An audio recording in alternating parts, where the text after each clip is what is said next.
Well, my name's Paul Devereux.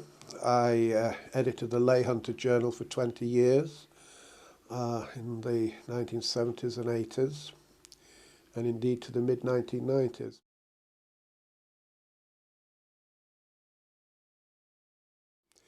I'm currently a founding editor of a journal called Time and Mind, a Journal of Archaeology, Consciousness and Culture.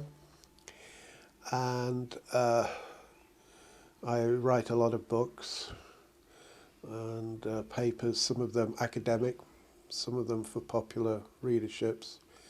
And I'm a columnist for Fortune Times Journal, amongst other things. The broad framework for this weekend, and indeed for the film we're putting together, is, as the name suggests, Megalithomania. So a focus on megalithic sites the world over. Why do you think the ancients went to such trouble to build them? Well, as I explain in my book Sacred Geography, we started out, the human race, long, long ago, worshipping or venerating natural sites in the landscape, topographical places, mountains, caves, springs and so forth, even trees, sacred trees. And at some point, different times, different cultures and societies, people started to, as it were, improve on nature. They started to build their own monumental sites.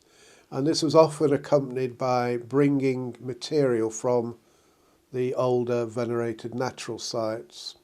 So, for example, Newgrange in Ireland has quartz rocks in its structure that were brought from the Wicklow Mountains 60 miles away.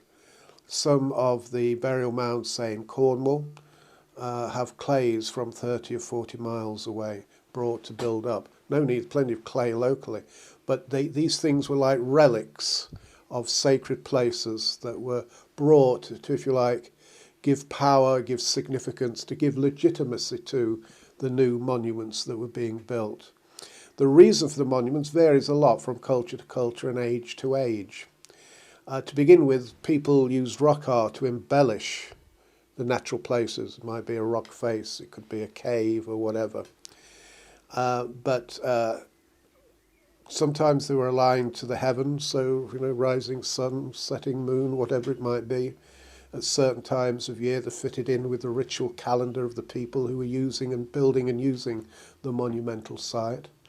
There were monuments that were built for burial, for funerary celebrations.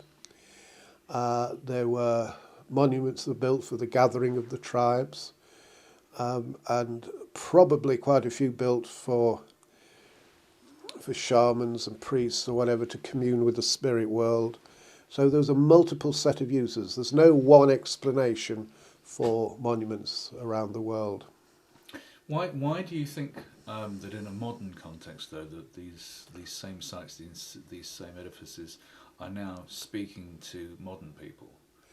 Because of books and internet and so on, things like this. You can go back to the history. I mean, in the 16th, 17th centuries, people, wasn't until then, in early modern times, that people really became aware that these were monuments. As we know, at Avebury, for example, people just dug the stones up, broke them up and used them to build pigsties, for example. So this idea of reverence of monuments is really quite recent. And when the early antiquarians wrote about them, made if you like, the educated classes aware of this, it built up. And it is then the development of archaeology, where people began to understand a little bit more about the layers of time that were involved and trying to understand what was happening. And more information, and in recent decades, two particular areas of development in archaeology and in, even in earth mysteries. The ability to go to a site, a stone circle, whatever it might be, and see how it fitted into the landscape. Did it align to planetary or stars? Did it align to a sacred peak in the distance? I mean, the Hurlers stones on Bodmin Moor in Devon.